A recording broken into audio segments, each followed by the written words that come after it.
저는 에밀리 콜린스입니다. 미국 뉴욕에서 10년 넘게 경제 취재를 해왔죠. 월스트리트 저널의 기자로서 수많은 나라를 분석했고, 특히 아시아는 제게 있어서 익숙한 경제 실험실 같은 곳이었습니다. 한국도 그중 하나였어요. 한국은 오래전부터 빠르게 따라오는 나라로 분류되어 왔습니다. 기술은 빨랐지만 원천은 없고, 디자인은 세련됐지만 개성은 없으며, 결국 미국과 유럽의 거대한 기술과 자본 위에 올라탄 적당히 성장한 나라, 저는 그렇게 정의했죠. 그 인식이 변한 건 아주 우연한 계기였습니다. 사무실 회의실 안, 편집장 리처드가 던진 한마디. 한국을 취재해봐. 사람들이 지금 거길 보고 있어. 한국이요? 제가 의아하다는 표정을 짓자 리처드는 고개를 끄덕였죠. 기준을 의심해봐.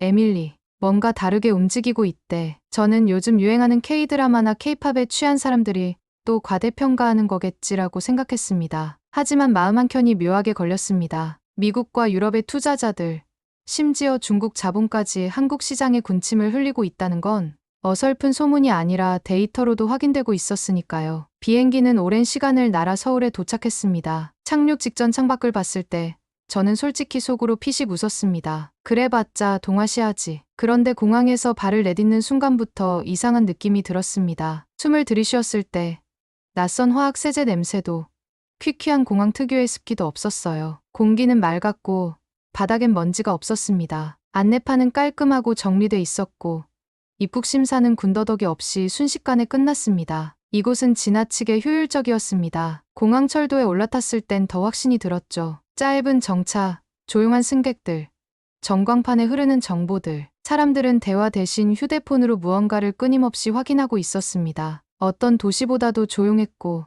또 바빴습니다. 강남에 도착해 짐을 풀고 거리로 나왔을 때 저는 정면으로 벽에 부딪히는 기분을 느꼈습니다. 여긴 뜨거웠습니다. 표면은 차갑고 정돈되어 있지만 도시 깊은 곳에서는 마치 엔진처럼 뭐가 계속 돌고 있었습니다. 젊은 사람들로 가득 찬 거리, 미친 듯한 속도로 바뀌는 상점, 간판, 전기차에서 흘러나오는 전자음, 배달 로봇이 골목을 누비는 모습. 이건 제가 생각했던 한국이 아니었습니다. 커피를 마시러 들어간 카페에서 옆 테이블의 대화를 들었습니다. 투자사에서 이번에 200억 투자했대. AI 영상 편집 쪽 3개월 안에 글로벌 진출 준비한대요. 이게 동네 청년들 대화였습니다. 저는 다급하게 노트를 꺼내 메모하기 시작했습니다. 벤처 투자 규모 확인, AI 기술 독립 여부, 글로벌 진출 현황. 하지만 계속 뭔가가 이상했어요. 도시가 너무 빠르게 바뀌고 있었고 제 감각이 그 속도를 따라가지 못하고 있었습니다. 저는 오히려 뉴욕에서보다 더 낯선 기술 문명 안에 들어온 것처럼 느꼈습니다. 그날 밤 호텔에서 창밖을 내다보며 저는 이런 생각을 했습니다. 혹시 내가 뒤처진 걸까? 다음 날 첫 번째 공식 인터뷰가 예정되어 있었어요. 한국의 벤처 투자기관 이지훈 이사를 만나는 자리였죠. 전 미리 질문을 준비했습니다. 한국 스타트업 생태계의 허상을 파헤치겠다는 의지로.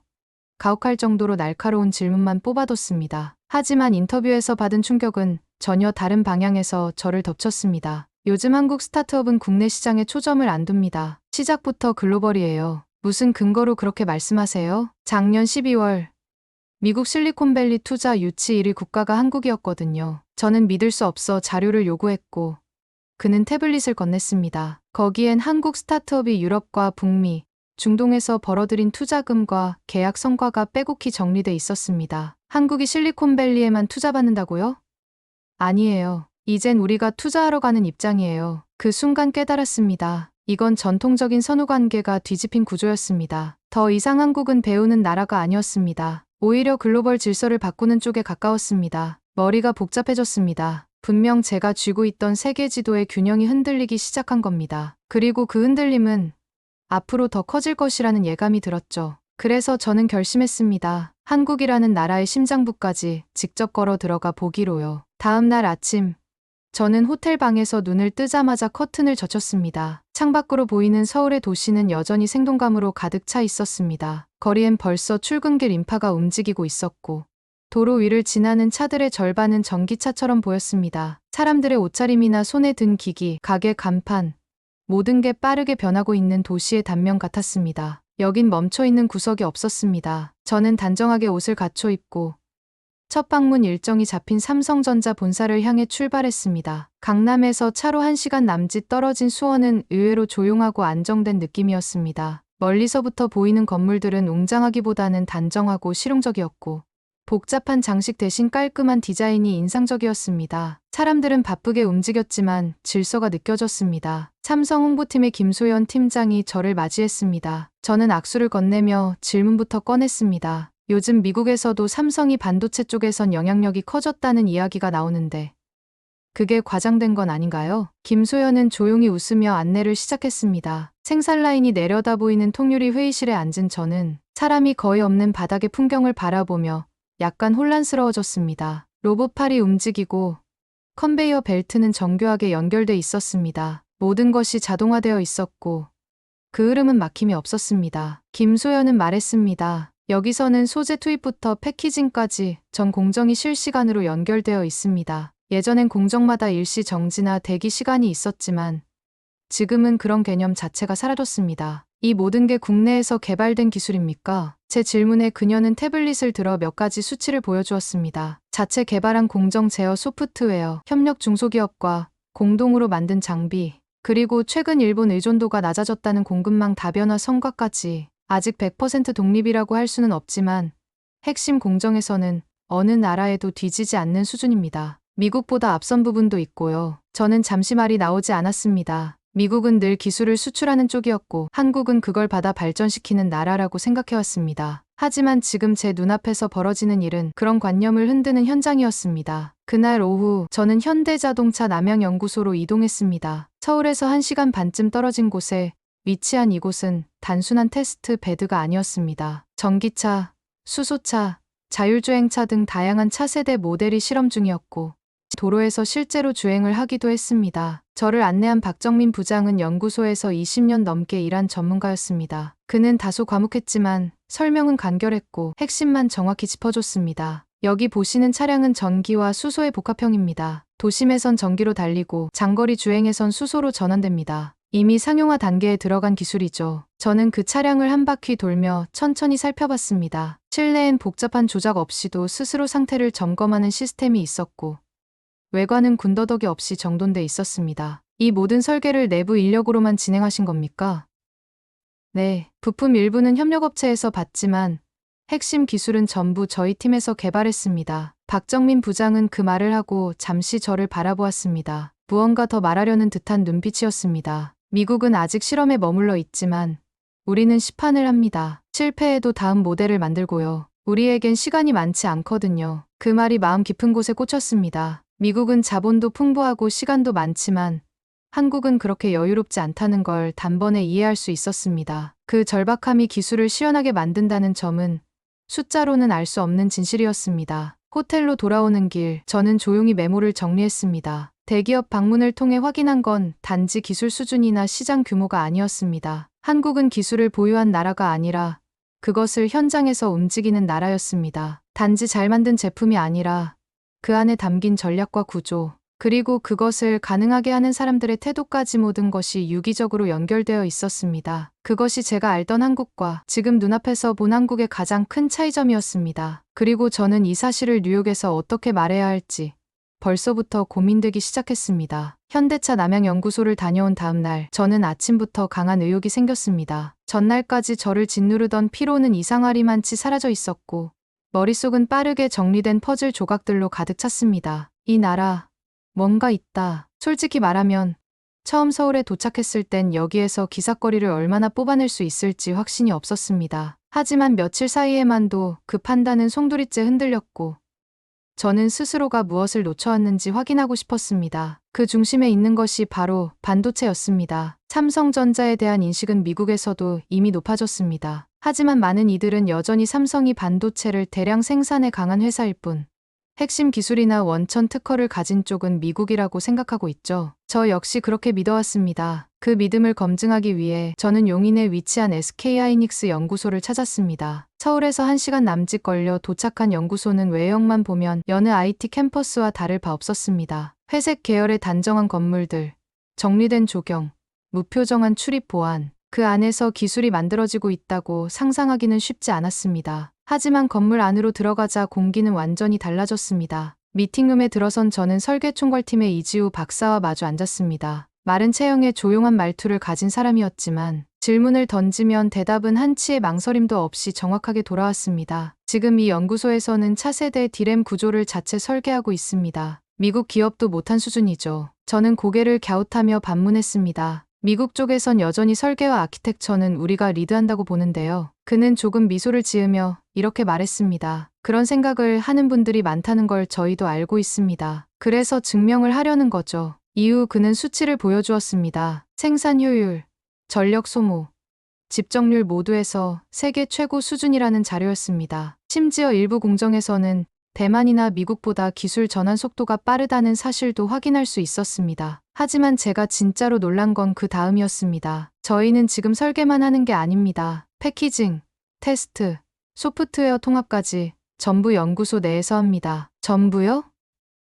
네, 외주를 줄 수는 있지만 내부에서 할 수 있는 능력을 이미 확보한 상태입니다. 그의 말은 곧 한국이 단순한 조립국가가 아니라 독립적 기술 주체로 성장했다는 의미였습니다. 그 순간 저는 뉴욕에서 반복적으로 들었던 문장이 떠올랐습니다. 한국은 제조는 잘하지만 설계는 못한다. 그 말이 얼마나 허술한 편견이었는지 제 눈앞에서 증명되고 있었던 겁니다. 저는 연구소에서 나오는 길에 혼자 중얼거렸습니다. 이건 단순한 산업이 아니야. 전략이야. 반도체는 단지 경제 품목이 아닙니다. 군사, 안보, 외교까지 얽혀있는 핵심 기술이며 이를 누가 통제하느냐에 따라 세계 질서가 바뀝니다. 미국은 이를 너무 잘 알고 있고 그래서 중국의 반도체 굴기를 막고자 하는 거죠. 그런데 정작 그 사이에서 조용히 기술력을 쌓아 올린 한국은 누구보다 강한 위치에 올라 있었던 것입니다. 그날 저녁, 저는 서울 광화문 근처에서 열린 스타트업 행사에 참석했습니다. 반도체와는 직접적인 연관은 없었지만 그 자리에서 만난 젊은 창업가들 대부분이 고성능 연산, 데이터 처리, 인공지능 구현에 대해 이야기하고 있었고 그 중심엔 늘 반도체가 있었습니다. 한 스타트업 대표는 이렇게 말했습니다. 우린 미국 제품을 써도 되고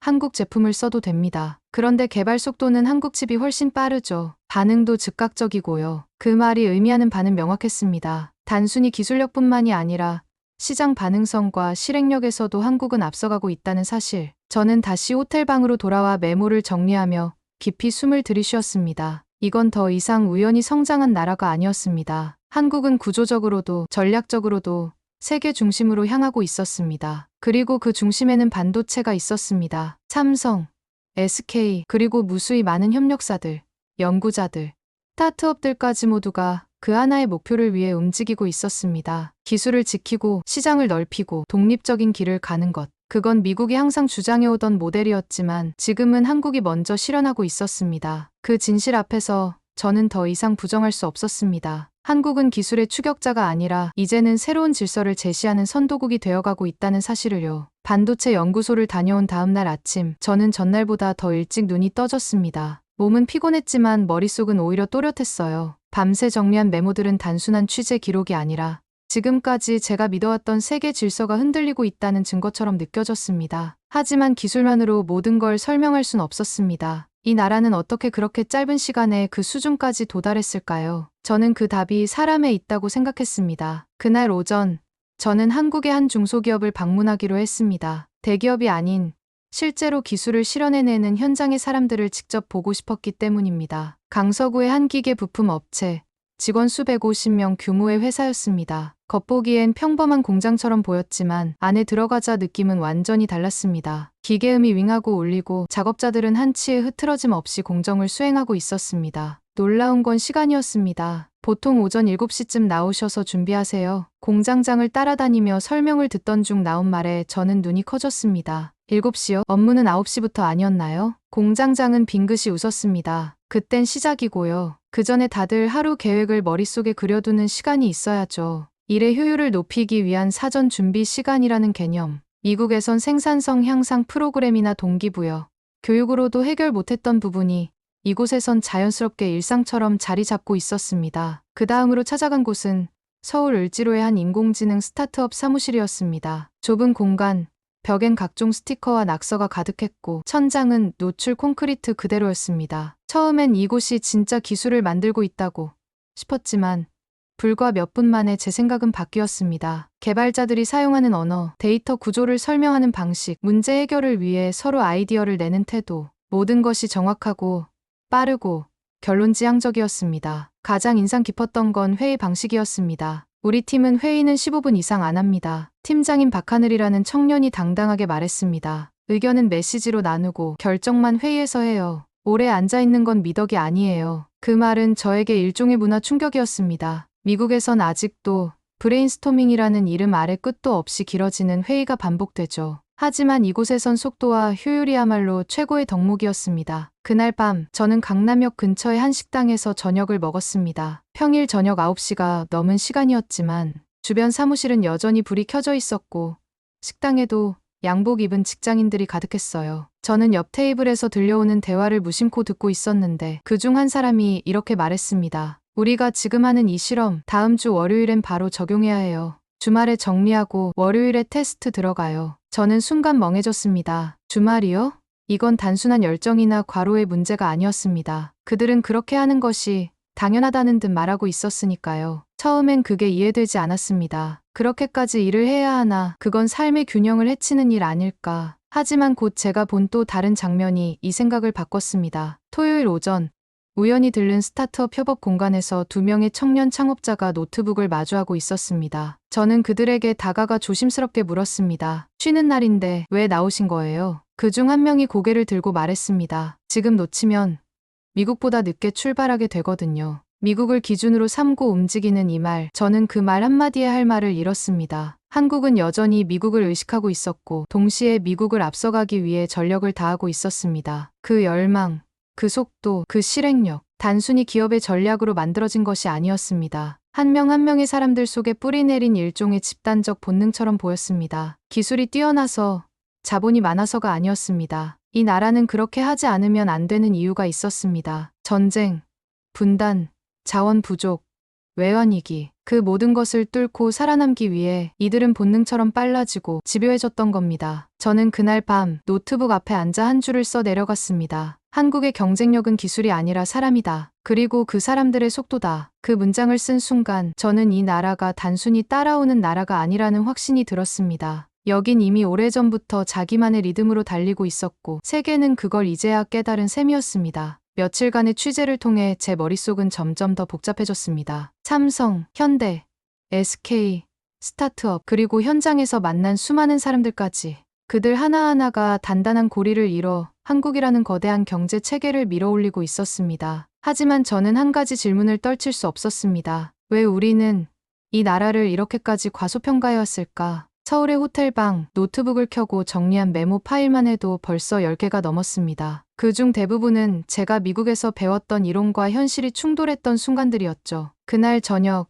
저는 뉴욕에 있는 친구이자 경제학자 동료인 루카스에게 영상통화를 걸었습니다. 그는 런던 정치경제대학교에서 유럽 산업구조를 연구하는 사람이고 저와 자주 의견을 주고받는 사이였습니다. 한국에 와 있단 말이지? 그가 화면 너머에서 웃으며 말했을 때 저는 바로 본론을 꺼냈습니다. 루카스, 우린 뭔가를 놓쳤어. 아주 크게. 무슨 말이야? 한국은 더 이상 빠른 추격자가 아니야. 오히려 우리가 따라가야 할지도 몰라. 루카스는 잠시 말이 없었습니다. 그리고는 약간 놀란 듯 말했죠. 아니, 한국이 선진국이 된 건 알지만 그래도 미국과 유럽은 여전히 기술과 자본에서 훨씬 앞서 있잖아. 그 말에 저는 잠시 멈칫했습니다. 저 역시 그 말을 수없이 해왔고 믿어왔던 사람이니까요. 하지만 이제는 아니었습니다. 기술은 따라잡았고 자본은 부족하지만 효율로 극복하고 있어. 근데 가장 큰 차이는 실행력과 속도야. 우리가 한참 늦어. 그 대화는 저에게 중요한 전환점이 됐습니다. 단순히 한국이 잘하고 있다는 수준이 아니라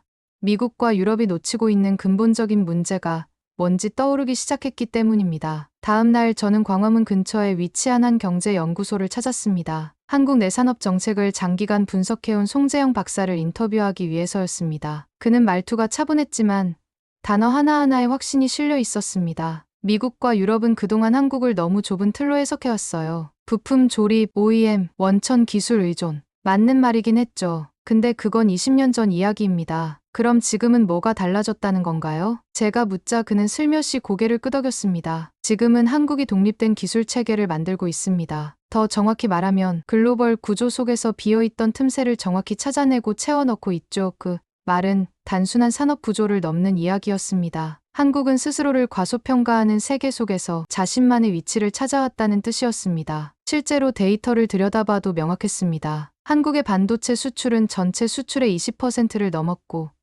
전기차 배터리는 세계 시장 점유율 1위를 기록 중이었어요. 게다가 단순 제조가 아니라 설계, 연구개발, 공급망 운영까지 내부에서 가능한 시스템을 갖췄습니다. 미국과 유럽은 왜 이걸 보지 못했을까요? 그 질문의 답은 오히려 단순했습니다. 우리는 정체성에 갇혀 있었습니다. 우리는 늘 세계의 기준이었고 나머지는 따라오는 존재라고 여겼습니다. 심지어 한국은 미국 덕에 컸다는 말조차도 산업 구조와 무관하게 일종의 확신처럼 반복됐습니다. 하지만 실제로는 그렇지 않았습니다. 미국이 수출한 건 기술뿐이었고 한국은 그 기술을 자신만의 방식으로 소화하며 전혀 다른 속도로 발전해왔습니다. 문제는 그걸 바라보는 서구의 관점이 여전히 과거에 머물러 있었다는 점이었습니다. 송재영 박사는 인터뷰 마지막에 이런 말을 남겼습니다. 한국이 지금까지는 미국과 유럽의 파트너로 남으려고 했어요. 근데 이젠 조금 다릅니다. 우리는 이제 독립된 플레이어가 되려고 해요. 저는 그 말을 노트북에 받아 적으면서도 제 안에서 묘한 감정이 올라오는 걸 느꼈습니다. 질투도 아니고 자극도 아니고 어쩌면 인정이었습니다. 우리가 놓쳤던 것, 그건 단순한 기술력이나 수치가 아니었습니다. 그들은 이미 오래전부터 방향을 바꾸고 있었고 우리는 그 사실을 너무 늦게 알아차리고 있었던 겁니다. 호텔로 돌아오는 길, 저는 서울의 야경을 가만히 바라봤습니다. 낮에는 바쁘고 시끄러웠던 거리도 또 다른 얼굴을 하고 있었습니다. 불 꺼지지 않는 사무실, 공사 중인 빌딩, 늦게까지 운행 중인 전기버스.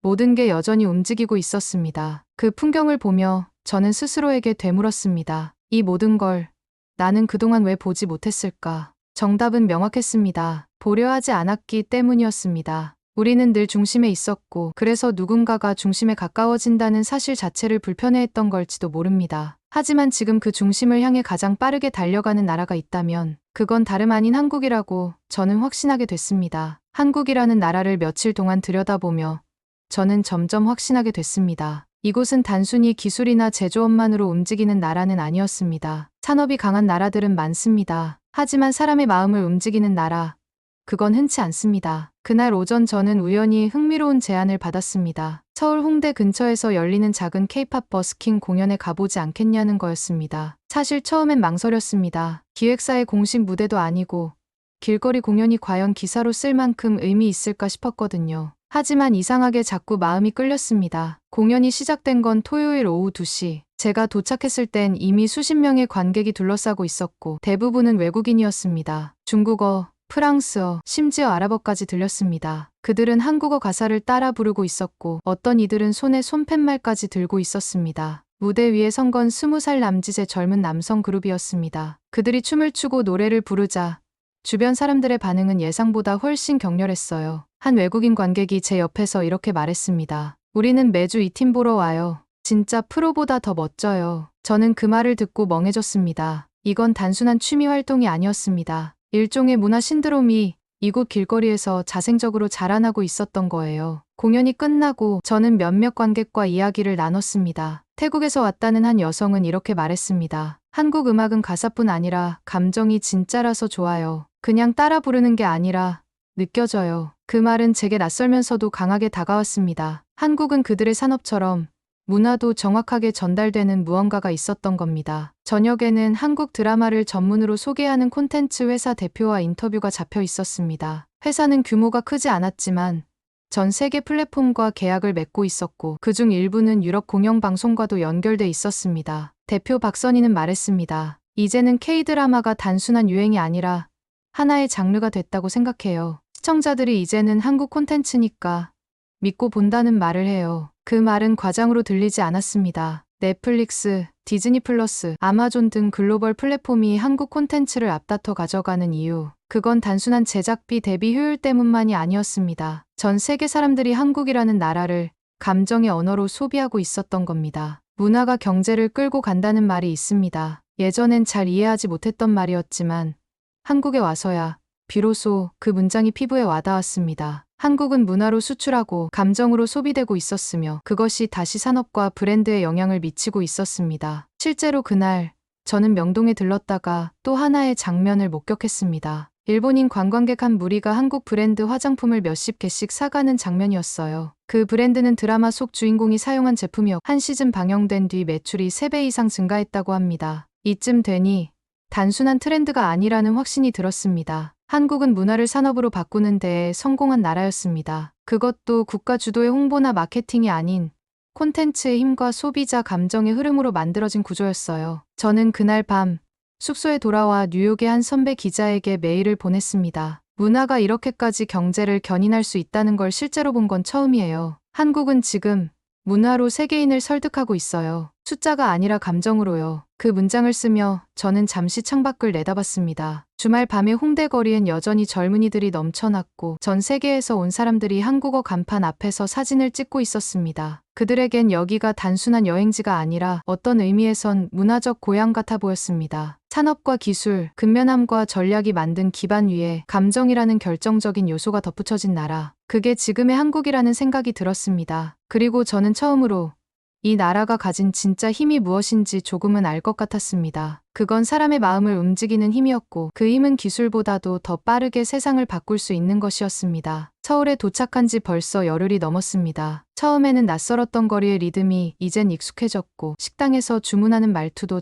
자연스러워졌습니다. 하지만 진짜로 익숙해진 건 한국이란 나라가 가진 속도였습니다. 빠른 인프라, 빠른 사람들, 빠른 판단과 실행. 저는 이 속도가 우연이나 문화 때문만은 아니라는 걸 점점 더 분명히 느끼게 됐습니다. 그날 저는 판교로 향했습니다. 한국의 대표적인 테크밸리라 불리는 이곳은 실리콘밸리의 축소판이라 불리기도 하죠. 그러나 도착해보니 그 말은 절반은 틀렸다는 생각이 들었습니다. 여긴 단순한 모방이 아니라 속도와 효율이라는 키워드를 정면에 내건 독립된 생태계였습니다. 처음 만난 사람은 중소벤처기업부 관계자였습니다. 판교 내창업지원센터에서 만나 인터뷰를 진행하며 저는 이렇게 물었습니다. 한국의 창업 생태계는 정부 개입이 많다고 들었어요. 그게 과연 효율적일까요? 그는 잠시 웃더니 대답했습니다. 여긴 정부 개입이 많은 게 아니라 속도가 빠른 겁니다. 미국이나 유럽에선 심사에 몇 달 걸리지만 우리는 2주 만에 자금이 배정되기도 해요. 이 말이 특히 저를 놀라게 했습니다. 미국에서 벤처 자금 심사는 기본이 3달 이상입니다. 심사,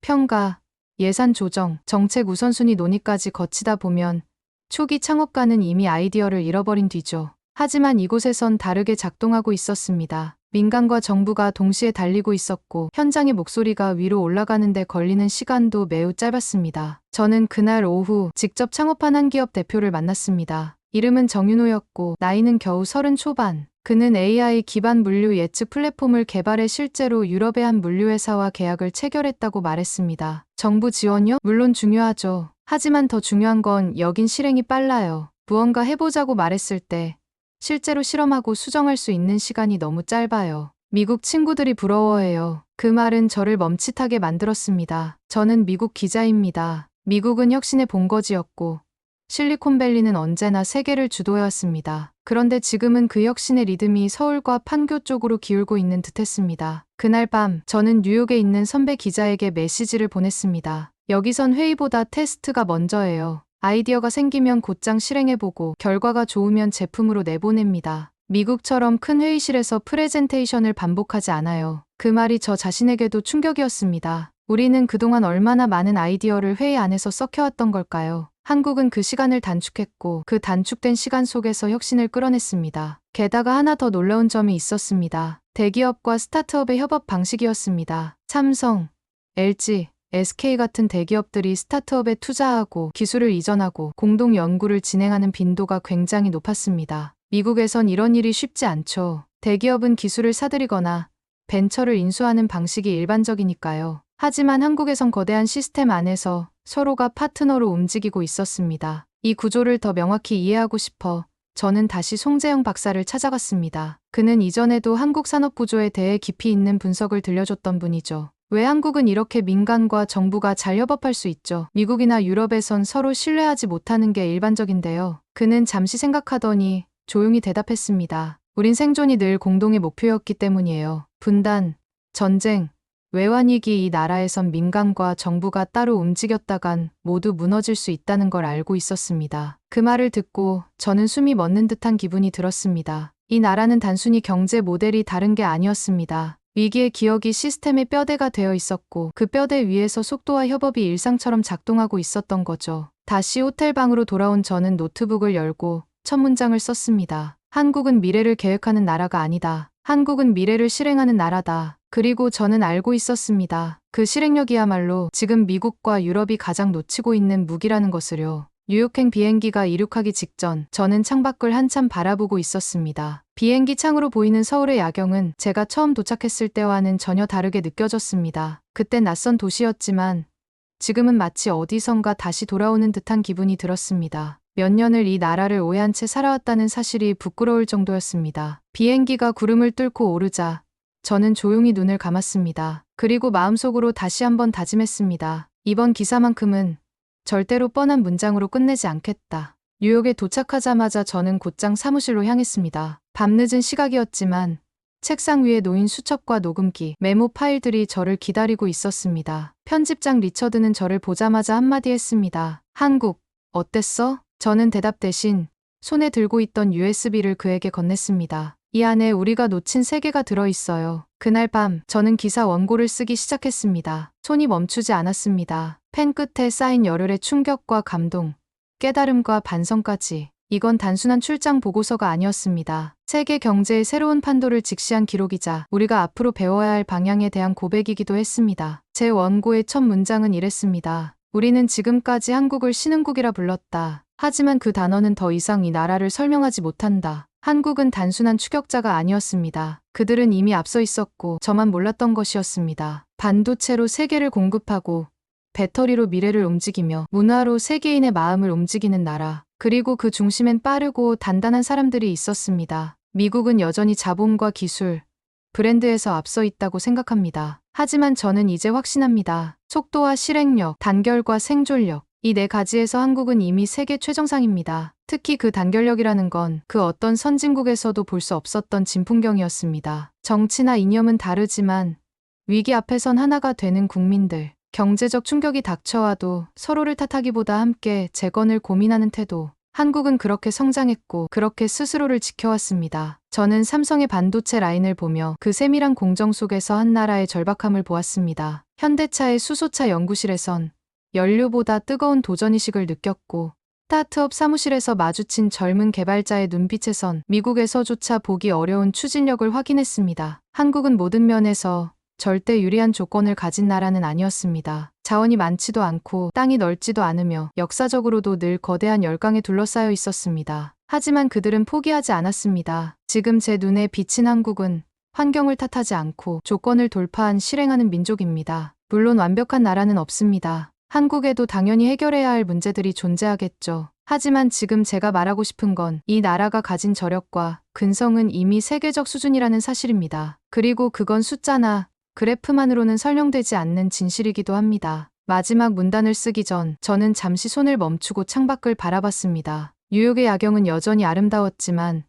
어디선가 익숙한 열기가 느껴지지 않았습니다. 서울은 달랐습니다. 밤에도 멈추지 않고 돌아가는 그 기계음, 어두운 거리에서 일어나는 작지만 확실한 움직임들. 그 모든 것이 살아있는 성장처럼 느껴졌습니다. 저는 마지막 문장을 이렇게 마무리했습니다. 이제 우리는 한국을 배워야 한다. 그렇지 않으면 뒤처질 나라는 우리일지도 모른다. 기사가 발행된 후 제 메일함은 쉴 틈 없이 울려댔습니다. 유럽의 동료들, 미국의 교수들, 일본의 경제 칼럼니스트들까지 그들은 모두 같은 말을 했습니다. 그동안 우리가 너무 안일했던 것 같아. 우린 진짜 중요한 걸 보지 못했군. 그리고 한 구독자의 댓글이 눈에 오래 남았습니다. 나는 한국 사람입니다. 그동안 외국 기자들이 우리를 대하는 태도에 많이 실망했는데 당신 기사를 읽고 처음으로 가슴이 벅차올랐습니다. 그 댓글을 읽으며 저는 조용히 웃었습니다. 이제야 제대로 썼구나 하고요. 저는 앞으로도 세계를 취재할 겁니다. 하지만 이번처럼 제 인식과 마음을 동시에 바꿔놓은 나라는 아마도 다시 없을 것 같습니다. 한국은 그런 나라였습니다. 작지만 강하고 조용하지만 빠르며 무엇보다 세상을 움직일 줄 아는 나라. 이제 세계는 한국을 중심으로 다시 쓰이고 있습니다. 그리고 저는 그 시작을 목격한 기자입니다.